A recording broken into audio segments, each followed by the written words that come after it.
अस्सलाम वालेकुम। Today let's we talk about the influenza virus. Influenza virus क्या होता है? इन्फ्लुएंजा जो है एक टाइप है फ्लू की, जो आपके रिस्पायरेटरी ट्रैक को बहुत बुरी तरीके से अफेक्ट कर रहा होता है और ये आपकी रिस्पायरेटरी ट्रैक को कम्प्लीटली ब्लॉक कर रहा होता है। ये फ़्लू जो है समटाइम जो है बहने वाला नज़ला, रनिंग नोज़ हो सकती है, और कभी जो है फ्रोज़न फ्लू जो जम जाता है, इस तरीके का फ़्लू होता है। इसके अंदर जो है इन्फ्लुएंजा वायरस के आपके पास 3 टाइप्स हैं, type A, type B, type C. पहले हमें बेसिकली ये समझना चाहिए कि इन्फ्लुएंजा वायरस आया कहाँ से। इन्फ्लुएंजा वायरस जो है 1980 के अंदर ये वायरल पिग यानी सूअर के अंदर सबसे पहले जो है पाया गया था, और जो है आहिस्ता आहिस्ता ये पूरे वर्ल्ड के अंदर फैलना शुरू हो चुका था। 1980s के बाद जो है इसके बहुत सारी जगहों पे स्क्रीनिंग की गई, जो ह्यूमंस के अंदर भी पाया गया है, और टाइप ए के अंदर हमारे ये बर्ड्स, एनिमल्स और ह्यूमन, ये तीनों में कॉमनली पाया जाता है, और ये बहुत सिवियरिटी के अंदर होता है। अभी जो है इसकी इन्फ्लुएंजा वायरस अगर किसी को हो जाता है तो हमने इसको डायग्नोस किस तरीके से करना है, पहले हम ये बात करेंगे। इन्फ्लुएंजा वायरस, पहली एक चीज़ ये याद रखिएगा, सबसे ज़्यादा स्प्रेड होता है वो सर्दियों के वेदर के अंदर होता है, और ये सर्दियों में बहुत तेज़ी से फैलता है, और ये एक इंसान से दूसरे इंसान में बहुत ईजिली फ्लो हो जाता है, छींकने के ज़रिए, फ्लू के ज़रिए, आपकी आइज़ से वाटर डिस्चार्ज जो होता है इसके ज़रिए। अब हम बात करते हैं कि इन्फ्लुएंजा वायरस के बेसिक साइन सिम्टम्स क्या होते हैं। बेसिक साइन सिम्टम्स में इन्फ्लुएंजा वायरस में पेशेंट को बहुत शदीद सर में दर्द होगा, बुखार होगा, कमज़ोरी होगी, जिस्म में थकन हो गई, आपके मसल्स यानी पट्ठों के अंदर कमज़ोरी और दर्द की शिद्दत ज़्यादा होगी, कपकपाहट चिल्स टाइप का होगा, लाइक मलेरिया में जिस तरीके से मरीज़ की कपकपाहट होती है।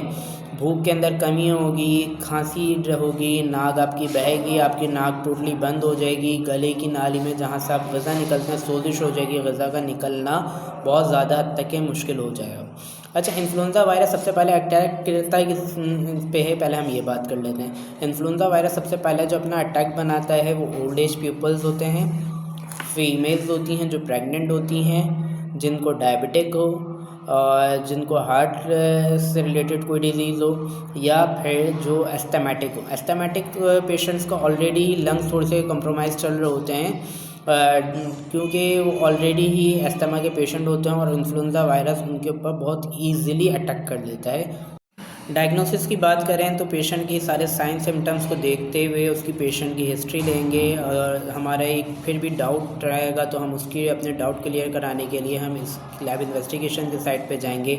लैब इन्वेस्टिगेशन के लिए जो डॉक्टर्स कॉमनली लिख रहे के दे रहे होते हैं, RIDT, rapid diagnostic influenza test होता है, और अगर उसके अंदर पॉजिटिव आ भी जाता है तो फिर हम जो है PCR के साइड जाते हैं।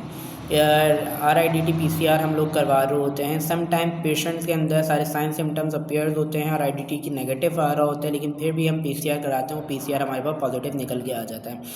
RIDT नेगेटिव आ गया है, PCR आने में थोड़ा सा टाइम लगेगा, तो हम लोग सबसे पहली जो फर्स्ट लाइन हमारी है CBC हम कराते हैं। CBC के अंदर पेशेंट के TLC काउंट्स चेक कर रहे होते हैं। TLC काउंट्स इन्फ्लुएंजा वायरस के बहुत ही तेज़ी से डिक्रीज़ हो रहे होते हैं।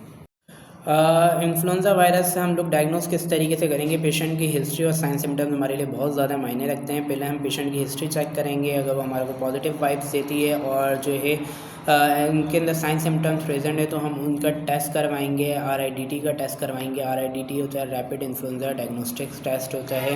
अगर वो पॉजिटिव आ जाता है तो हम PCR के साइड पे जाते हैं। इन केस ऑफ दैट कि अगर वो नेगेटिव आता है लेकिन पेशेंट के अंदर हमारे को साइन सिम्टम्स प्रेजेंट लगते हैं, स्ट्रॉन्ग साइन सिम्टम्स हैं, तो हम फिर भी पेशेंट का PCR भेज देंगे, ताकि हमारे को श्योरिटी हो सके कि वो इन्फ्लुएंजा वायरस में अरेस्टेड है या फिर नहीं है। सम टाइम नेगेटिव वालों का भी PCR पॉजिटिव आ जाता है।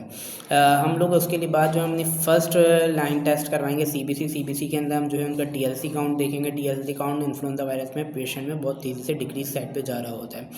उसके बाद हम चेस्ट एक्सरे की फाइंडिंग देखेंगे। चेस्ट एक्सरे में फाइंडिंग्स आएंगी लाइक नमूनिया की तरह की होती है। अगर इन्फ्लुएंजा वायरस टाइमली ट्रीट ना करा जाए तो वो नमूनिया में भी कन्वर्ट हो जाता है।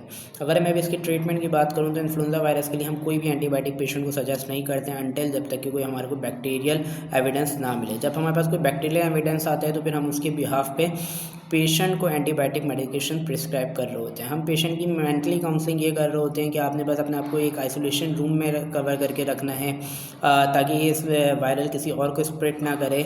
दूसरी चीज़ हम ये कहते हैं कि आपने जितना हो सकता है गर्म मशरूबात का इस्तेमाल यानी सूप का, गर्म पानी का इस्तेमाल ज़्यादा से ज़्यादा रखना है। और जो एंटी एलर्जिक की मेडिकेशन हम पेशेंट को प्रिस्क्राइब कर रहे होते हैं, और जो है गार्गल्स के लिए बेटनासोल टैबलेट हम ना पेशेंट को कहते हैं कि दिन में 3 से 4 मरतबा अपने बेटनासोल की गरारे लाजमी करना है।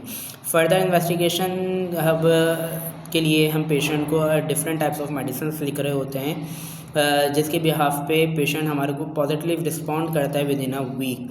लेकिन कम से कम पेशेंट को अपने आप को जो है पेशेंट को कम से कम अपने आप को ये 1 वीक के लिए आइसोलेशन रूम के अंदर रखना चाहिए ताकि ये वायरस किसी और में स्प्लिट ना हो, और जब वो कम्प्लीटली रिकवर हो जाए तो उस रूम को फ्यूमिगेट करना लाजमी है क्योंकि वहाँ पे germs and bacterias present still रहते हैं।